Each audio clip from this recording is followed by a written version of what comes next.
लीजिए कि किसका पुत्र? अरे आपका ही तो है, नारायण आपका ही तो है। हमें कह रही है नारायण आपका ही तो है। अब पड़ोस रही है महिला की बात है, यह पत्नी पति कितना भी गुस्सा में हो और भोजन करने बैठा दीजिए, भोजन करते समय पत्नी बैठ जाए और सारी बात उससे कहवा सकती है प्रेम से, तो उसने भोजन कराते समय भी नारायण का ही रट लगा दिया। कहने का मतलब हजारों बार नारायण का हिरण्यकश्यप से कहवा दिया।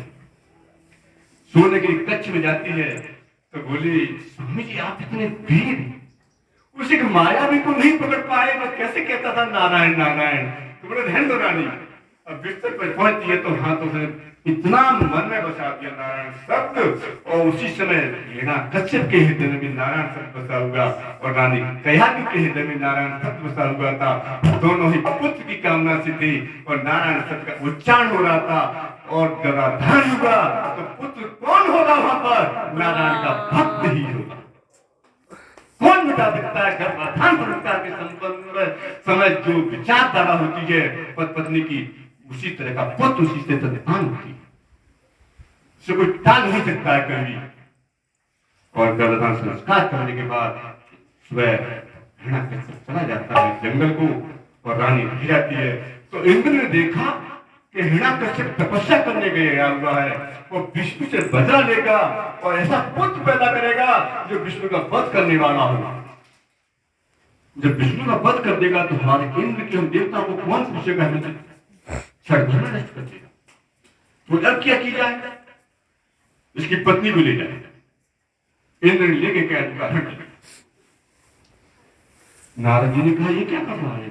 ये तो पापी हो क्या भर जा रहा है, ये तो पाप करने जा रहा है। नारद जी अपना वीणा लेके आ जाते हैं और आकाश मार्ग में बनता है उनका और कहते आ रहे हैं श्रीमन नारायण नारायण नारायण श्रीमन नारायण नारायण नारायण नारायण नारायण नारायण श्रीमन नारायण नारायण नारायण। नारद जी आए थे, इंद्र प्रणाम करता है नारद जी को। नारद जी बोले इंद्र क्या कर रहे हो तुम? बोले नारद जी आज हमसे मत बोलिए, ये हमारे दुश्मन को जन्म देने वाली है, इसे हम ले जा रहे इसका वध करेंगे। अरे इंद्र इतने पापी हो रहे हो, एक नारी को महिला को कोई मारता है तो कहोगे तुम गर्भवती को मारने जा रहे हो, ये तो बहुत बहुत पाप करने जा रहे हो। अच्छा एक काम कीजिए, एक जो पुत्र होगा वो भगवान का भक्त होगा, जिसमें आपको नहीं मालूम इसके बारे में, तो बोले अब क्या करें? तब इसको मैं अपने आश्रम से ले जाता। क्योंकि उन्होंने देखा कि इंद्र बाद में फिर छल कपट करेगा और इस मेरी बात में विश्वास नहीं करेगा, तो नारद जी उनको अपने आंखों पे ले जाते हैं और उनका पालन पोषण करते हैं जब तक हिरण्यकश्यप की साधना खत्म नहीं होती है। तब तक नारद जी ने गर्भ में पूरे संस्कार भर दिए। संत इसीलिए मैंने कहा पारस पत्थर तो नहीं को सोना बना सकता है, पर पारस नहीं बना सकता, संत पर संत बना देता है। तो नारद जी ने कयाधु के कोख में ही एक संत तैयार कर दिया, जिसके ऊपर कितने अत्याचार हुए। हिरण्यकश्यप छूट के आता है, नारद जी के से लेके जाता है कयाधु को। जन्म होता है प्रहलाद का। जन्म होते ही कुछ दिन बाद ही शुक्राचार्य गुरु थे उनके द्वारा दैत्य वाली शिक्षा दी जाती है। गुरुकुल विद्यालय में जाते हैं, कुछ समय बाद आते हैं, पूछते हैं बेटा तुमने क्या सीखा? बोले पिताजी मैंने तो बहुत कुछ सीखा, पर दैत्य वाली शिक्षा कुछ नहीं, भगवान के हक नाम संकीर्तन की शिक्षा देने लगे। काफी शिक्षाएं दी, प्रहलाद को मारने की सारी कोशिश की गई, पर सारी सफल नहीं, असफल हो गई। भगवान के भक्त का कोई बाल वाकई नहीं कर सकता, बस मन में विश्वास अटल होना चाहिए। प्रहलाद को मालूम था कि मेरे कण कण में रंग रंग में भगवान बस में मेरा कोई बिगाड़ नहीं सकता है, मेरे साथ है। जो भक्त होता है उसके हमेशा भगवान साथ होते हैं। इसलिए तुम्हें विचार धारण कीजिए, भगवान हमारे साथ हैं। और कथा बहुत लंबी चली जाती है वाली तो इसको ही विराम दूंगा। इसलिए अपने बच्चों को संस्कार दीजिए, अपने घर के अंदर धारावाहिक चलाइए, रामायण गीता का पाठ कराइए। आपके घर के अंदर भी रहे नाथ और धूल और इवन जैसे एक नाम आप संकीर्तन कर लिए जाए, नारायण परिवार नारायण खत्म करके तो व्यास जी आपके बीच में आएंगे, बोलेंगे श्रीमन नारायण नारायण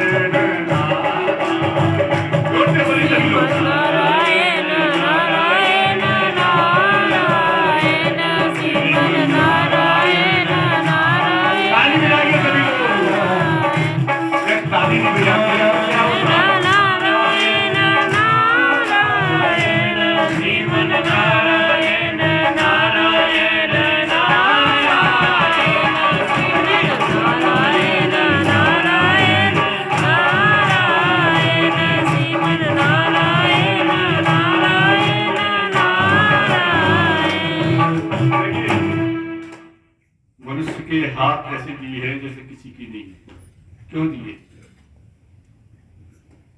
इसीलिए दिए हैं कि हाथों से भगवान की सेवा की जाए, हर नाम संकीर्तन करते हुए ताली बजाई जाए। यदि कोई नहीं करता है तो क्या होता है? रंग में जाकर जहाँ कथा भागवत हो वहां ताली रत्ती नहीं बजाता हर नाम संकीर्तन में, अगले दिन में जाके वो टूटता है। किसी न किसी का हाथ आँखा दी गई है हमको भगवान के चरणों से लेकर उनके मुख की करने के लिए, पैर दिए गए हैं भगवान की तीर्थ यात्रा धाम है वहां जाने के लिए, और जीवा दी गई है उनके नाम संकीर्तन के लिए, और कान दिए गए हैं उनके संगनाम संकीर्तन को सुनने के लिए। इसलिए प्रतिदिन व्यक्ति को कम से कम, वैसे तो दिया गया है 8 घंटे का समय भगवान के इसमें लगाना चाहिए। ग्रस्त 8 घंटे सेवा में, समाधि में, 8 घंटे विश्राम में, 8 घंटे सेवा में। संतों को दिया है 12 घंटे, संन्यास को 24 घंटे दिए हैं। उन्हें सोना ही नहीं है, सोते समय भगवान का भजन करना। तो इसलिए आते हैं तो भगवान का भजन करते हुए आइए, और ताली जरूर बनानी चाहिए सबको। इसलिए सभी ताली भी बजा रहे थे, देख रहा था, आप नहीं देख रहे मुझे, मैं सबको देख रहा हूँ कौन ताली बजा रहा कौन नहीं बोल रहा है।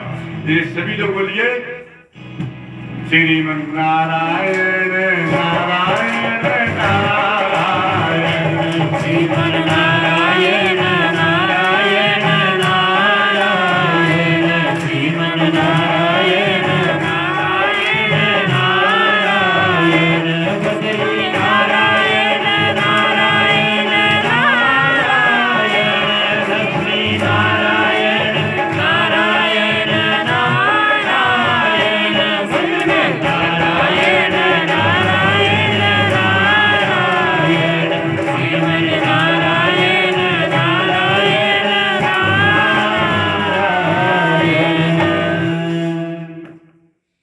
पूरी संत समाज